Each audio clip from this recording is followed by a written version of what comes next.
Hello, and welcome to Psych 375. My name is Stephen Lippy, and I will be your instructor for this summer. I hope that you all are excited about taking this class, and I hope that you all get a lot out of this class. I have taught this class before a few times, and I really enjoy it, and I hope that you do too. So, like I said, my name is Stephen Lippy. In emails or whatever, just call me Stephen, Stephen with a PH. We are going to not have a meeting time because obviously this is an online course. So the class location is on the interwebs and there's no class time. Please, please, please take note of this email. This is a very, very, very important email because this is how you're going to communicate with me. I will put things onto Blackboard and give you information via Blackboard. If you have questions or concerns, you will email me at slippy@masonlive.gmu.edu. I am always checking my email, whether it be on my phone or on my computer. I'm always checking it no matter what. So I'm pretty responsive. So feel free to drop me an email anytime throughout the course of the summer. My office is in the Fairfax campus of GMU and in David King Hall, room 2024. If you want to come see me for some reason, please just let me know like a few days in advance to try to make sure that I'm going to be there because I'm usually running animals in behavioral testing throughout the summer. So I might not always be in my office when you come by.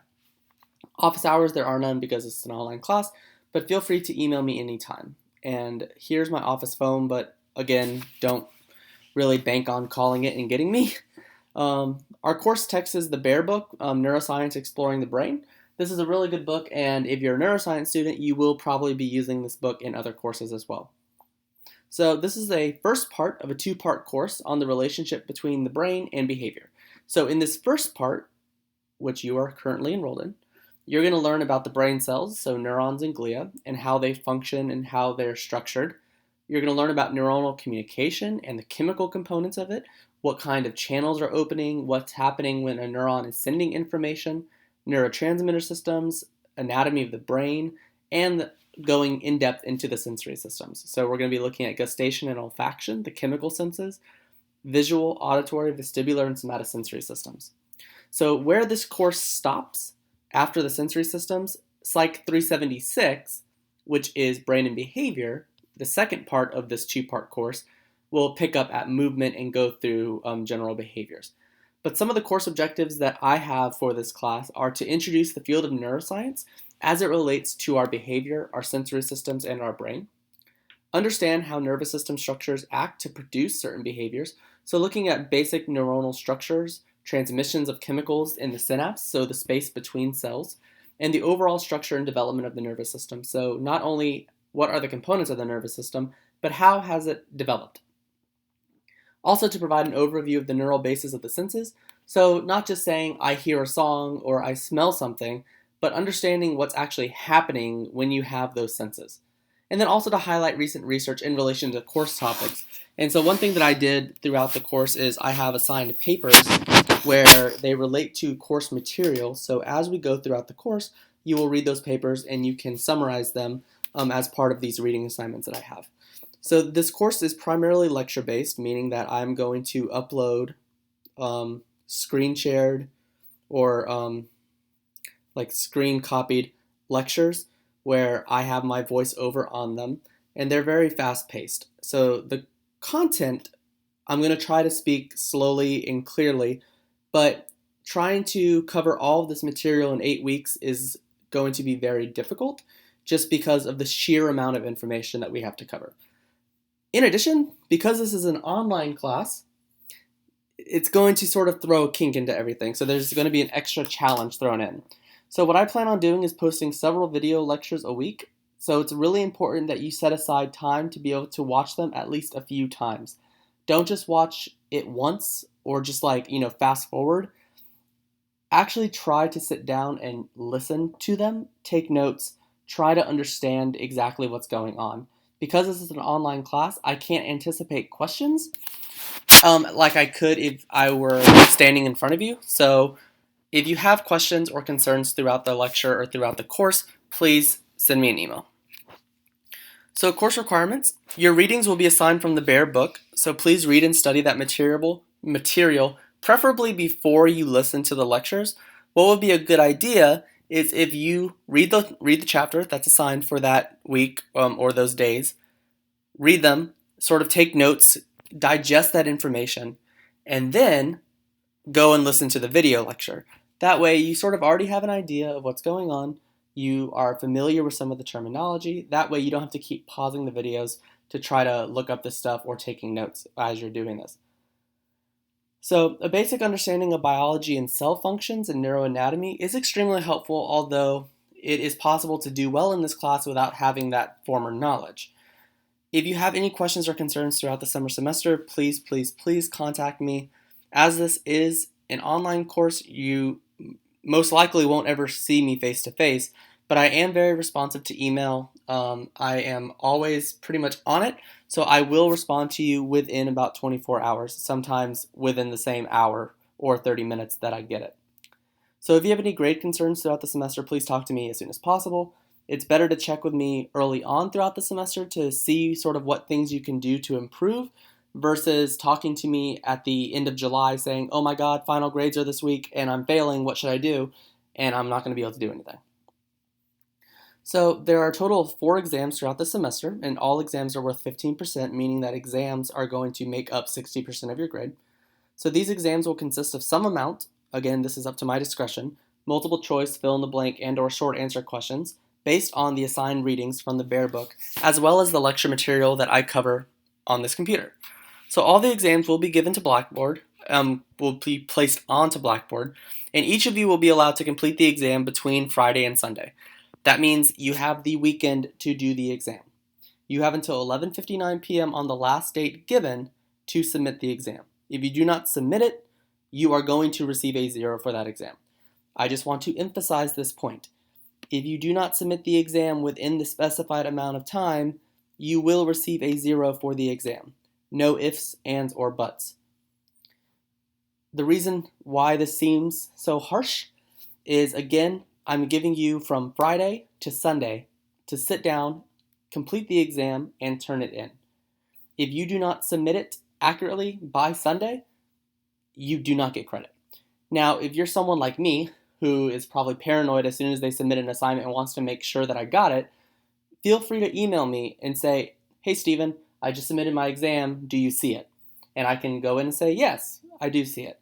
Wouldn't you rather take that extra 2 minutes to do that versus trying to submit it at 11:58 on Sunday and then for some reason your internet goes out and then you can't submit it? Because internet connections, trying to submit your stuff during a storm, none of that's going to fly. I'm just telling you that now. So once you submit your exam, you cannot return to it. So please make sure that once you have worked on it and what you are submitting is what you are planning on having graded. So also these exams are open book and open note, but not open friend. So no exam can be dropped. Repeat, you can use your book and your notes. Try not to rely on them though. That's the whole point of an online class, is you still want to be able to retain and learn this information, right? You don't want to have to go back through your notes spending 20 hours doing an exam that if you just studied and you knew the material, it would only take you, an hour. So reading assignments, there are going to be assigned articles that you're going to be responsible for reading throughout the summer course. So for each section that we have in this course, and sections are divided by material that we'll be covering on the tests, you're going to choose one of the assigned articles and complete a question sheet regarding that paper. So that question sheet will be on Blackboard, and basically what it's going to do is ask you for the hypothesis, what was the main idea of the paper, what is some of the results, what are some of the implications, etc. So sort of getting you to think about the paper that you're reading. So the first 3 are going to be due on the respective exam due dates, and the last reading assignment is due on the official last day of class, which is July 26th. So these reading assignments are again meant to provide you with exposure to peer-reviewed journal articles, and it's going to tie in somehow with that lecture material for that week or that section. So each assignment is worth 5% of your grade for a total of 20%, so there's 4 reading assignments. These are going to be due by 11:59 on their respective dates. So if they're not turned in on that time, you will be unable to submit online, and then you have to go and try to email me and say, hey Steven, I didn't submit it on time, and you're going to get points taken off immediately. So each week there are going to be content and quizzes on that week's material covered. So this is, again, just to make sure that you're actively being engaged in the course material throughout the summer. So these are going to be given on Blackboard as well, and they'll be open from Friday to Sunday at the end of that week. Please note that there are strict due dates and times for these quizzes. Just like the tests, you have Friday, Saturday, and Sunday to get them done and turn them in.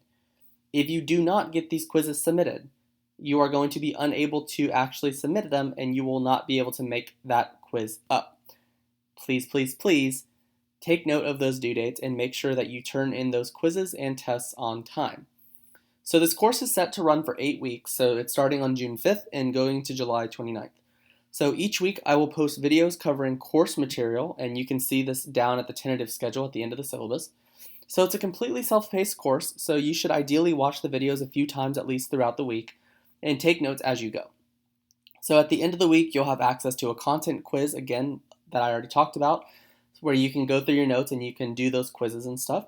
Now, every 2 weeks, there will be an exam given through Blackboard with the same setup as the content quizzes, where it's open book, open note, not open friend, and you have from Friday to Sunday to get them done. So again, do not wait till the last minute to do these things. There's a strict cutoff time, and I do not offer the chance to make them up. So your total grade breakdown is going to be 4 exams, 4 reading assignments, and 8 content quizzes. So this all adds up to 100% or 1,000 points, and your final grade will be determined on this grading scale. I'm pretty lenient, so pretty much an 89.5 or higher is going to give you an A. I don't do minuses, so if you're one of those people that just wants above like a C or a B, you just need a 79.5. Okay, now online course participation and attendance. Obviously, the course is online, so you can't really attend, but attendance in the form of remaining engaged throughout the semester in the online lectures and reading the articles is again highly encouraged due to how quick this course is going to go. Please don't underestimate this course, especially if you do not have prior exposure to cell biology or neuroscience. I'm always available via email to answer any questions that you might have, but you are responsible for any and all announcements that I make or modify on Blackboard. So please, please, please make sure that you are on Blackboard, you are able to see everything, and if you can't, please let me know. So there are no makeups for the reading assignments. If you do not turn it in on the day it's due, you're going to get 10% off, and each day that it's not turned in, you lose an additional 10%. There are no makeup exams, period. I have given you a specified time period, Friday through Sunday, to complete the exam. So you essentially get 3 days to complete this exam. My suggestion would be sitting down at one point, gathering your notes, having them there just in case, and going through the questions. Again, you can only access the exams during that time period. So when you're beginning and completing an exam, please be careful. Just don't start an exam during the middle of a hard thunderstorm or in the JC where the Wi-Fi is known to go in and out. Basically, if anything happens and you can't turn it in due to technical issues, that is not my problem. Okay? So the honor code will be strictly enforced. Cheating and plagiarism are not tolerated. And if you're caught cheating, again, examples being your answers are taken directly from WebMD or Google, you copy someone else's answers or work, etc., you will be reported to the University Honor Board on the first offense. So if I read a short answer response from you and you're talking about exocytosis as it relates to something, and it does not have anything to do with what we're covering, and I copy and paste your paragraph and put it into Google and it comes out word for word, I will report that immediately and give you a 0 on whatever assignment you're doing. Official communication by GMU email. If you email me with anything other than your Mason Live email, I will not respond to it. It's a Mason policy. I cannot respond to it. So I will use Blackboard and email a lot in this class because it's an online class. So please check them and make sure that they are working properly. So please be familiar with how to access and work Blackboard, because this is where I'm going to put all the lectures, all the PowerPoints, all of the lecture materials, all of the reading assignments, etc. Required knowledge of technology for this course is obviously imperative, and it includes the ability to retrieve handouts sent via email to your GMU address or posted on Blackboard. This is just general things. You may also wish to use websites provided for me to study. Please just make sure that you have the latest version of Microsoft Office, because I'll be providing things like handouts and worksheets, etc.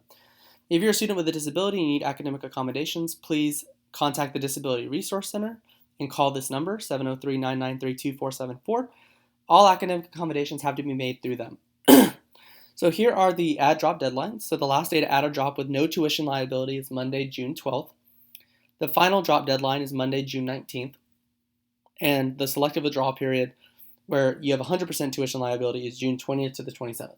If you think that you need to selectively withdraw from the course, please just check with me first just to sort of see if there's no way that you can fix things. Because once you selectively withdraw from a course, it's a done deal. You can't reverse that decision. Okay, so here's a tentative schedule, and I should have kept the grid lines through Excel. But so this is week 1, chapters 1 and 2. So we're going to go through the syllabus, which we already did. A course introduction, chapters 1 and 2 will be given on this time period. And these are the 2 additional readings. So beyond chapters 1 and 2 in the Bear book, you have Why Sex Matters for Neuroscience and Structure and Function of the Blood-Brain Barrier. These articles will be posted online for you to access. So June 9th to the 11th, which is the first week, you're going to have a content quiz 1, which is going to cover chapters 1 and 2. Now, week 2, June 12th to the 18th, so this is Monday to a Sunday, we're going to cover chapters 3 and 4. Now, this is a very heavy chapter or section as well as week 3. So, in your second week, you're going to be responsible for reading chapters 3 and 4, as well as an article on the neurotoxin tetrodotoxin. Content quiz 2 will be given on June 16th, and you'll be allowed to have till June 18th to complete this assignment. And reading assignment number 1 will be due by June 18th. And please note that I've listed all the exam due dates down here, so when they are available for you to turn in and when the due date is. So exam 1 will be available on June 16th, and you can submit it by June 18th. So note, these 2 weeks, this exam is covering this section. Week 3, June 19th to the 25th, you will go over synaptic transmission and neurotransmitter systems, reading these 2 chapters as well as these 2 papers, glia modulating synaptic transmission and the stress synapse. Content quiz 3, available June 23rd to 25th, and content quiz 4, due June 30th to July 2nd. Your reading assignment number 2 is due on July 2nd, and exam number 2 is also due July 2nd. Please note, this is a summer course, so it is very, very fast-paced. Please make sure that you stay on top of all this stuff. June 26th to July 2nd, we're going to go over the structure of the nervous system. So there's an insert in the middle of your textbook that covers all of the nervous system in terms of anatomy. So content quiz 5 will be available July 7th to the 9th. So note that there's sort of like a little break here besides you having your exams due, so that in that next week you'll be having a content quiz. So July 3rd to the 9th, we'll go over the chemical senses. This will involve reading chapter 8 as well as the olfactory bulbectomy paper. Content quiz number 6. Chapter 9, the eye, usefulness of the what and where pathways and retinal ganglion cell maps. Please just make sure that you keep in mind these due dates here, especially as it gets down to the later portions of the class.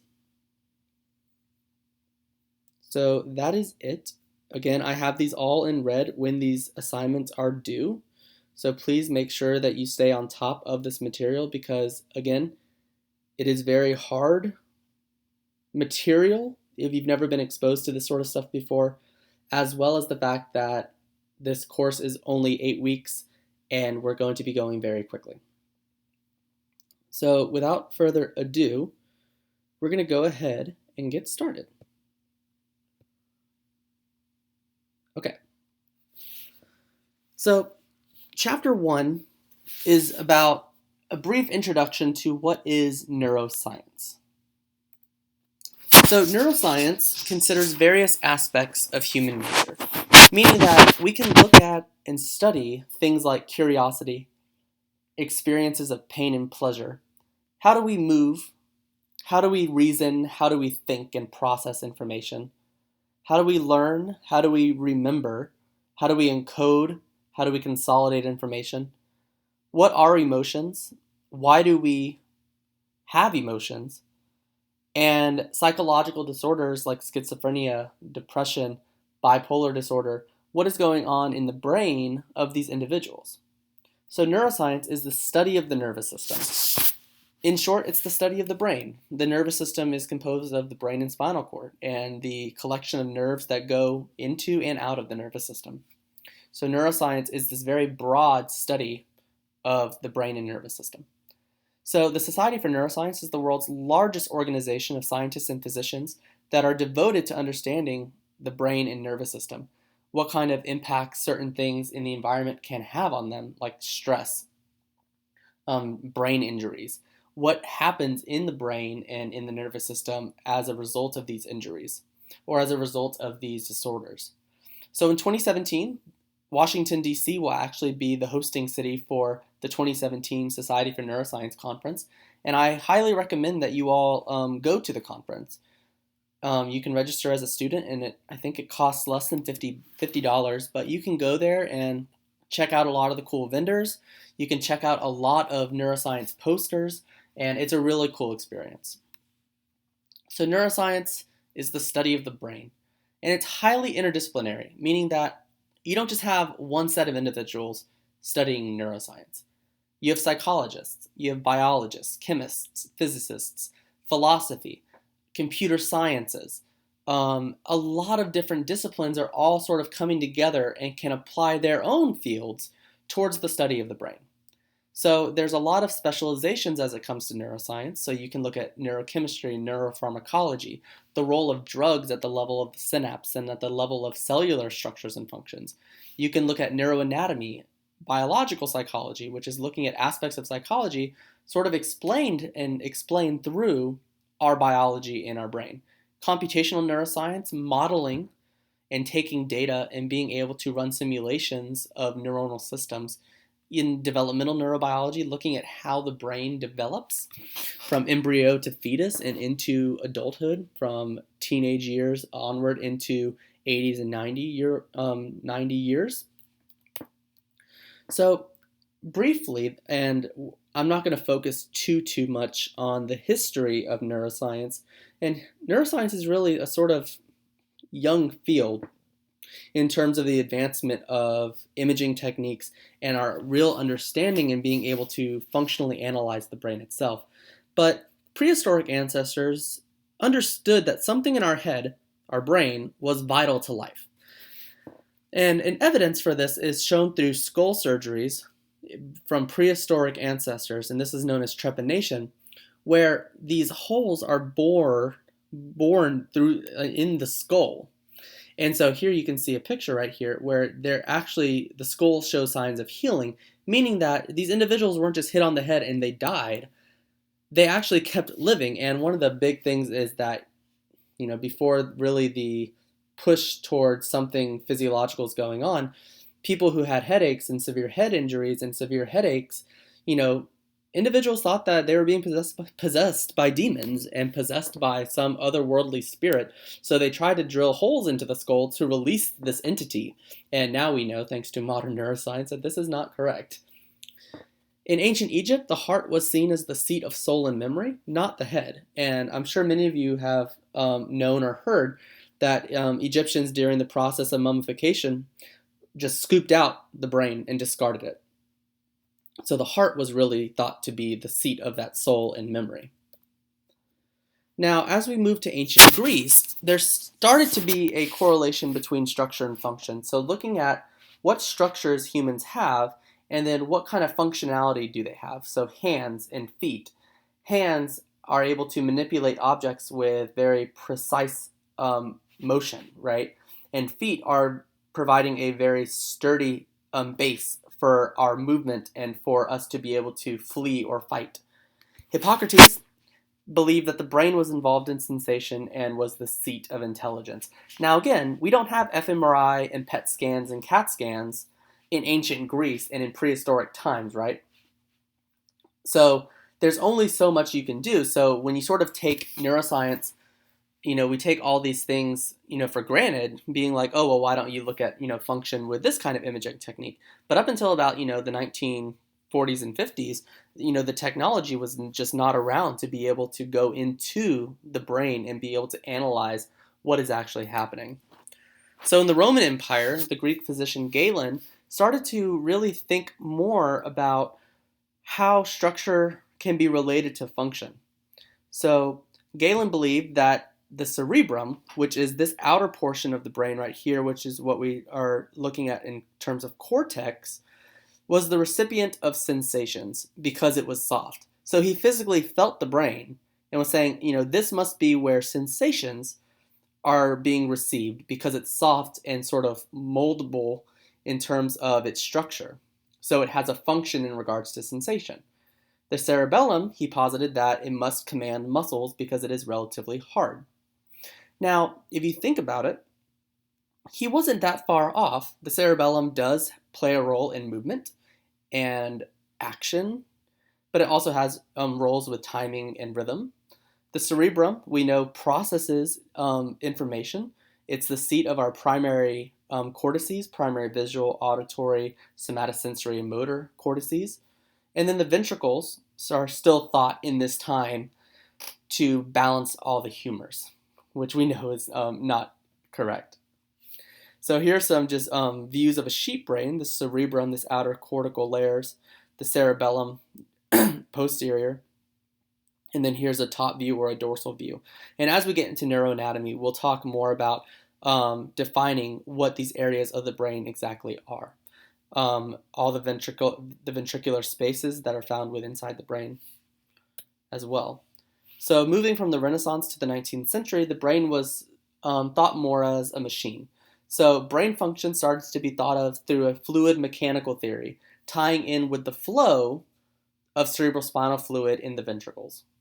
So René Descartes came up with this philosophical mind-brain problem where people possess intellect and a God-given soul, and the seat of the mind in the brain is the pineal gland. Now, what is interesting about the pineal gland, if you've ever taken PSYC 373 or have looked at sheep brains in dissection, every part of the brain has a partner, right? You have a left hemisphere and a right hemisphere. You have a thalamic nuclei that sits on the left and right. The pineal gland is the only structure that comes in one. So the mind does not equal the brain. So the current view of neuroscience is that the mind has a physical basis, which is the brain. If you try to get philosophical and you start trying to think about, well, what is the mind? This isn't a philosophy class, so we're not going to go, too high into, detail regarding that. But the brain is really the most powerful organ, and it is you, if you think about it. The brain, your brain, is you. It is everything that makes you up. Now, as we go into the 17th and 18th centuries, where we start going more so into being able to actually analyze some basic cellular anatomy in terms of what's happening through staining, we're able to differentiate divisions and types of matter that are found within inside the brain. So there are two different types of matter. You have gray matter and white matter. Gray matter contains dendrites and cell bodies. White matter contains axon fibers that bring information to and from the gray matter. So if you look down here, the gray matter has a grayish type of appearance, and then white matter is these interconnecting fibers that are going from different areas of gray matter. And we'll get more into detail when we go into chapter 2, looking at the structure and function of neurons. But white matter is white because it's contained, or there's fatty myelin sheaths around these axonal fibers, and that gives it its typical whitish, creamish color. And then divisions of the nervous system are the central and peripheral nervous systems. The central nervous system being divided into the brain and spinal cord, and the peripheral nervous system being divided into the somatic and autonomic nervous systems, and the autonomic nervous system being divided into the sympathetic and the parasympathetic nervous system. So gross anatomy began to be detailed, looking at the lobes, the different sulci that are being able to be seen, separating lobes from each other. So gyri are these ridges right here. These are gyri. And then the grooves are sulci. So the central sulcus, this is the sulcus that lies in the center of the brain, so hence the name central sulcus. And let me get a pen color. The central sulcus lies in the center. The frontal lobe is in the front, or it's known as anterior to the central sulcus. the parietal lobe is posterior to the central sulcus.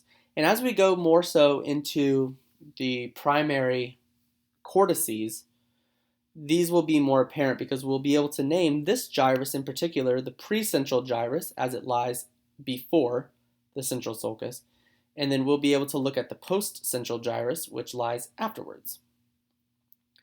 Now, the term fissure is like a deep sulcus, so it's a very large groove. So this is the Sylvian fissure. That just means that it is a very, very deep sulcus. This is separating the frontal lobe from the temporal lobe. And then you have the occipital lobe in the most posterior region of the brain. And then you have the cerebellum. Now again, once we go into neuroanatomy, we're going to really dissect the different areas of the brain. And it's going to be important because we're going to look at structure. So we're going to be able to look at something like a lobe or a cerebellum and be able to relate it to a function, especially through case studies where individuals have damage to these particular lobes or brain structures, and you can see how one structure is related to a given function. So in the 18th century, again, we are being able to not just say the brain as one whole entity, but we're able to divide the nervous system. So we have the central nervous system and the peripheral nervous system. The central nervous system is made up of the brain and spinal cord, and the peripheral division is made up of the network of nerves that course throughout the body, going out from the periphery and bringing information into the central nervous system. So the central nervous system, if you think about a person, you have the brain, you have the spinal cord. Sorry for this not being really straight. And then you have outside, so let's draw your hand. Please forgive my amazing artwork. So here's your hand right here. You have sensory nerve fibers that are going to be able to bring in information into the central nervous system. And then this will go up the spinal cord and be able to be processed in the brain, where we'll be able to actually make a conscious perception of what is happening out in the periphery. So our central nervous system, our brain and spinal cord, and then the peripheral division is the set of nerves that are going to be outside of this center region, so outside the brain and spinal cord. So your basic anatomical subdivisions, you have the brain and spinal cord, and then your peripheral nervous system is everything outside of the brain and spinal cord. So in the 19th century, nerves began to be thought of as wires and understanding of electrical phenomena. So we see that the nervous system can generate electricity. If we stimulate nerves with electricity, we observe individuals twitching. So if you see right here, this is your spinal cord right here, this small little tube, spinal cord protected by a vertebra. And your nerve is being able to bring information in. So right before it gets to the spinal cord, you see that there is a division of roots. There are the dorsal roots and there are the ventral roots. And that is going to be related to the Bell-Mengendi law, which is a really important law to understand. So Bell and Mengendi were researchers looking at the dorsal and ventral roots and how they carry information in opposite directions. So this is what's known as the Bell-Mengendi law. The Bell-Mengendi law says that emerging dorsal roots carry sensory information, and exiting ventral roots will carry motor information. Now, what this means is that what I want you to start thinking about now is dorsal is related to sensory. So sensory information might be something like if a pin is pricked on your finger. That information is going to go out from the periphery and it's going to be processed in the central nervous system, right? So this information will then be processed up here. That is dorsal root information. That sensory information is going to go into the spinal cord through a dorsal root and then up into the brain. Now, if you get pricked, you're going to have some form of motor response. So your hand might fly upwards, right? That response is due to exiting ventral roots. The ventral roots will carry motor information, and this motor information will leave the central nervous system. It will go back out to the periphery and activate a muscle. So Charles Bell and Francois Mengendi, again, noticing that these fibers are dividing into two different branches or roots, where the dorsal root enters towards the back of the spinal cord and the ventral root enters towards the front. Well, Charles Bell found that if you cut the ventral roots, this caused muscle paralysis. And later, Francois Magendie was able to show that dorsal roots carry sensory information. Now right here, cutting of the ventral roots, and this is sort of where we start looking at, correlations between structure and function. If we cut the ventral roots and we note that this leads to muscle paralysis, then we can start to think as scientists that, okay, hey, this ventral root is carrying some information that is important for motor movement, right? And this relates back to this idea here that your ventral roots are carrying motor information back to the muscles in the periphery. So within each nerve, which is just a collection of axons, there's a mixture of many wires, some which bring information into the brain, and then others that send information out into the periphery, so to muscles and glands. So the 19th century started to see more so localization of function in the brain, and so two great examples. Charles Bell, looking at the origin of motor fibers in the cerebellum and destination of sensory fibers in the cerebrum, and then Franz Joseph Gall, who came up with the idea of, and the study of phrenology, which we now know as a pseudoscience, looking at the bumps of the surface of the skull reflecting brain surfaces and related personality traits. This is definitely pseudoscience. So when we say localization of function, this is really being able to say, okay, as scientists, we like to be able to say what areas of the brain are important for certain functions, right? If you were to ask somebody what area of the brain is important for human speech, well, you could look at case studies which are in-depth analyses of one single person. That might be a good way to localize some sort of function, as is the case in Paul Broca. Paul Broca is famous because he actually had a patient who could not produce language, except for very, I'm trying to think of the word, very,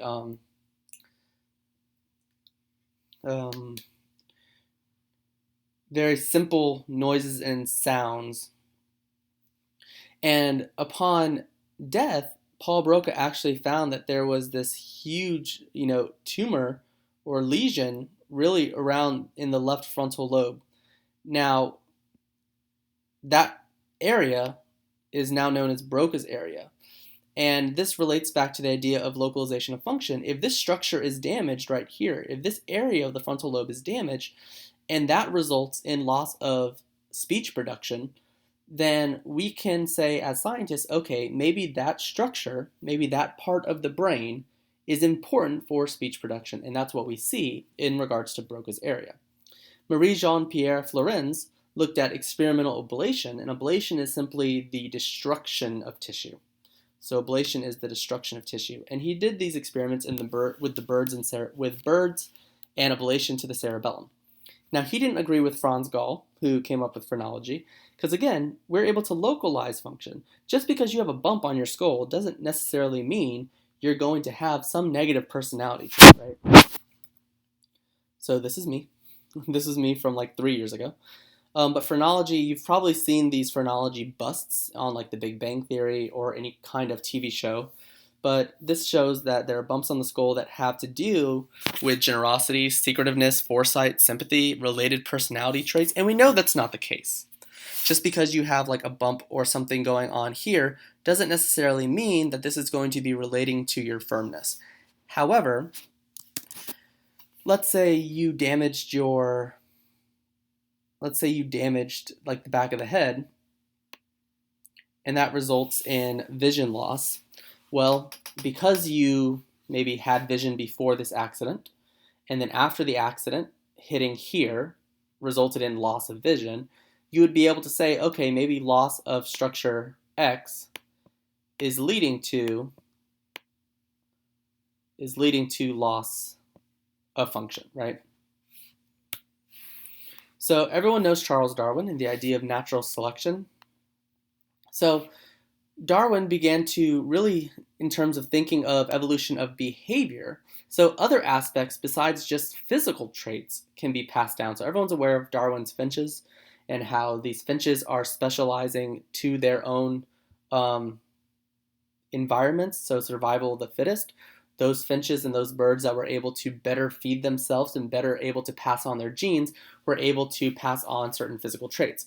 Now, in regards to the nervous system, the same idea can be thrown about through natural selection and survival of the fittest in terms of, let's say, emotions or fear responses. There seems to be a similarity in the circuitry across numerous species, so this could be evidence for a common ancestor, as well as a basis for why we use animal models in the first place. Any kind of research that you can think about going on in neuroscience has some seat in regards to animal research. You're never going to really escape it. I myself do research on Alzheimer's disease, and I use animal models. I use mice that model Alzheimer's disease. If you think about a person trying to study Alzheimer's disease and they aren't using animals, you would have to wait till an individual in their 70s, 80s, or 90s dies to be able to look at the brain. And sometimes humans don't like giving their brains up. So we have to use animal models. And so due to the fact that through evolution, there are similar circuitries in the brains of animals and humans, we're able to use animal models in our research. So we see that there are still localization of functions in the brain, even in different species. So regional specializations in different species, such as macaque monkeys, so blobs within the occipital region relating to vision, and barrels and touch in mice. So barrels being able to be specialized so intricately to the individual whiskers, we're able to actually do really interesting studies in neuroscience where we actually say, okay, we're going to get rid of some of these barrels, or we're going to pluck out these whiskers and see what actually happens in regards to somatosensory cortex in the mouse brain, or what happens in the visual cortex of a monkey, things like that. So if you disturb one aspect and you are messing up function, you can make some inference about that particular structure. So the neuron is the basic functional unit of the brain. The neuron, and this is a really good term to know, the neuron is your brain cell. According to cell theory, all tissues are composed of microscopic units called cells. And in the nervous system, they're known as nerve cells. So here's a great example of a nerve cell. So the cell body, or the soma, the dendrites that are going to be able to receive information, and then a large projection neurite known as an axon, carrying information away from the cell body. So neuroscience today, there are various levels of analysis. So you can study molecular neuroscience, which is looking at brain molecules, actual messengers, small chemicals, and the intricacies of communication and function. So let's say, okay, looking at actual second messenger systems in regards to learning and memory. Or looking at disturbing something like a receptor or an ion channel. Cellular neuroscience, looking at how all those molecules work together to give the neuron its special property, looking at the presence or absence of receptors, presence or absence of neurotransmitter systems. Systems neuroscience studies how different neural circuits analyze sensory information, helping to form perceptions of the external world, making decisions, and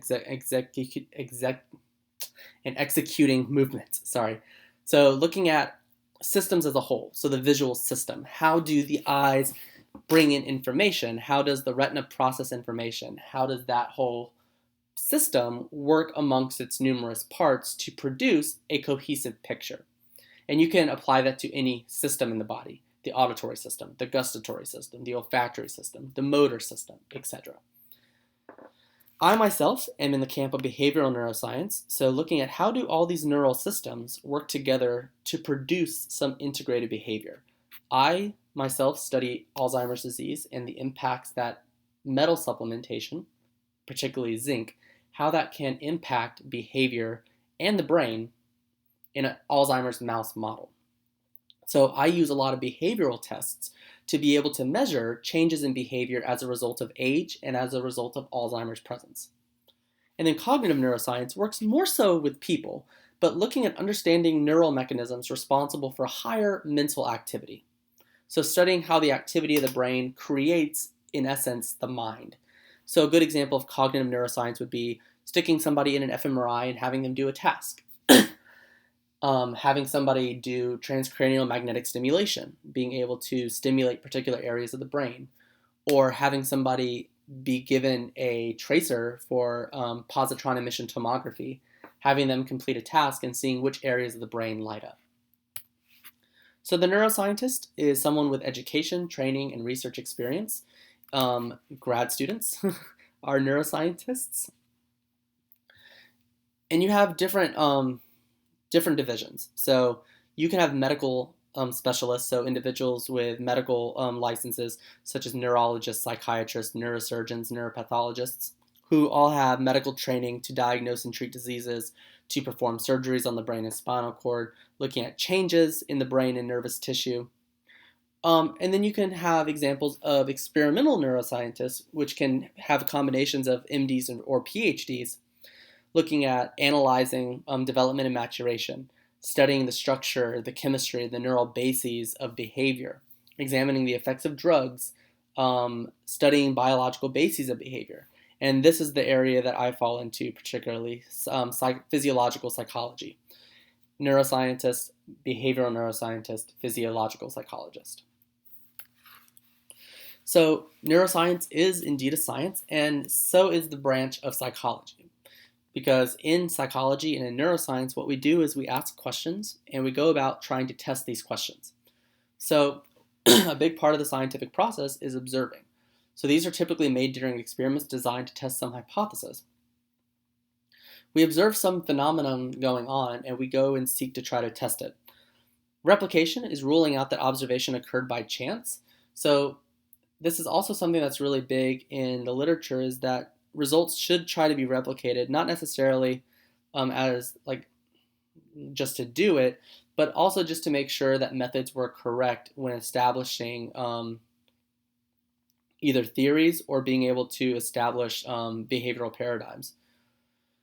Now, the interpretation of results really depends on the knowledge at the time of the observation and on preconceived notions of the researcher who is actually conducting the experiments. So your animal might have moved faster in this maze. Well, what do you interpret that to be? Is it a result of changes in the brain, or is it a result of outside factors?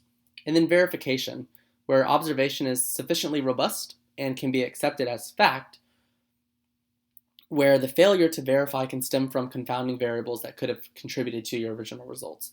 So you want people to be able to verify your results. You don't want your results to be complete crap because when you ran your experiment one day, the temperature was 98 degrees instead of 68 degrees, right?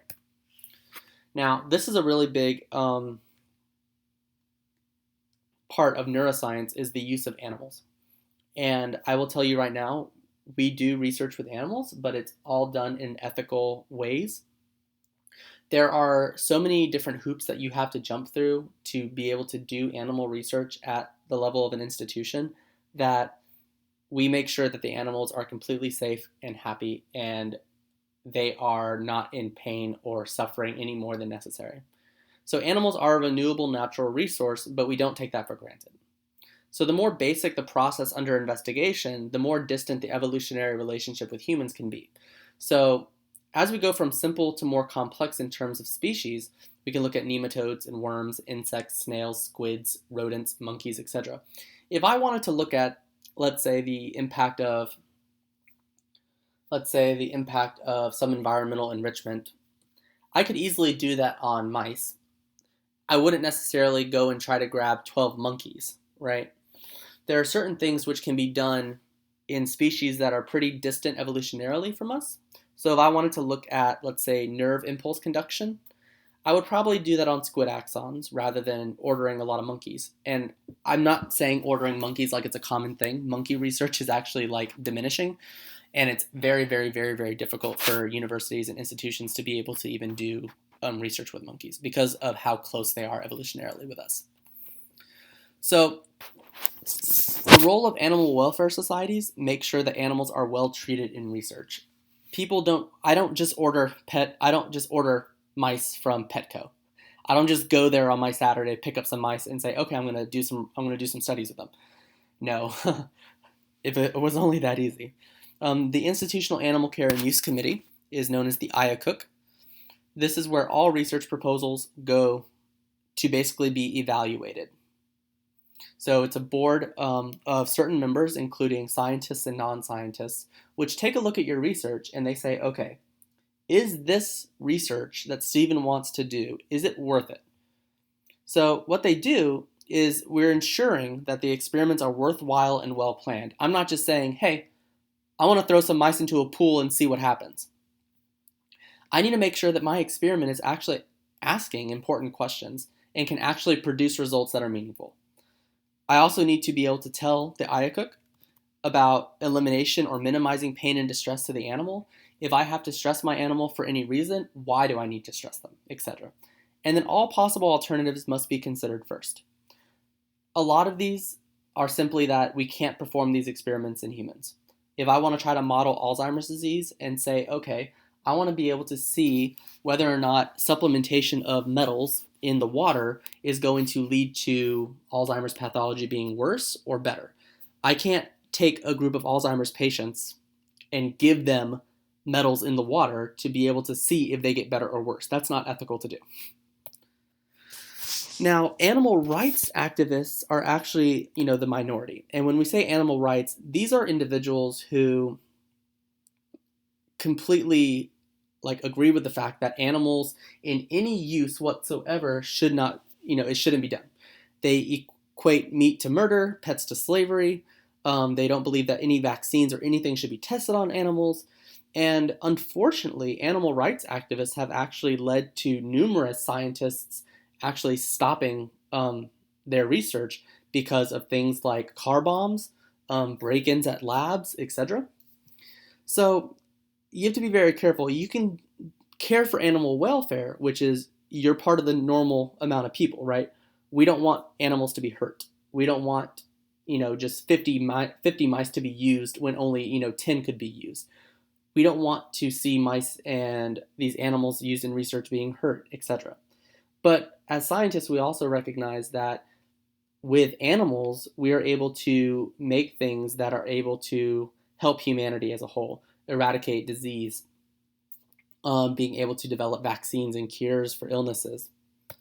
So here are a lot of nervous system disorders that we use animal models to model. So stroke, Parkinson's, schizophrenia, spinal paralysis. There's a lot of new research coming out now looking at ways to improve spinal cord transmission after injuries in rodents. And if we are able to find that out in rodents, then we can better sort of anticipate or be able to try them out in humans later on, once we've been able to sort of get all the kinks out in an animal model. Alzheimer's disease, autism. Now, one thing that's important, and you'll learn more about this in 376, is that, you can't just jump from mice to humans, right? Just because something happens in a mouse model of depression or epilepsy or autism doesn't mean it's going to be the exact same in humans. And as neuroscientists, we have to sort of go in understanding that. So the goal of neuroscience is to learn ultimately how the nervous system functions. So how does the brain's activity, how is that reflected in behavior? Can we look at imaging techniques through computer assistance to be able to record activity in the brain and what that means in terms of structure and functions? What kind of treatments for nervous system disorders can we come up with? Can we use non-invasive methods and experiments in live tissue to be able to make these conclusions regarding particular structures in regards to their functions? So that's our brief introduction of neuroscience. Brief history, a brief intro to how we've come about. Now, as we go on throughout the course, what we're going to be doing is going more in depth in terms of neuronal structure and function, communication, synaptic transmission, neurotransmitter systems, as well as the sensory systems. So I hope that you've enjoyed this lecture. There will be a few questions relating to this chapter on the first quiz. So please make sure that you have access to everything, and I will talk to you all next time.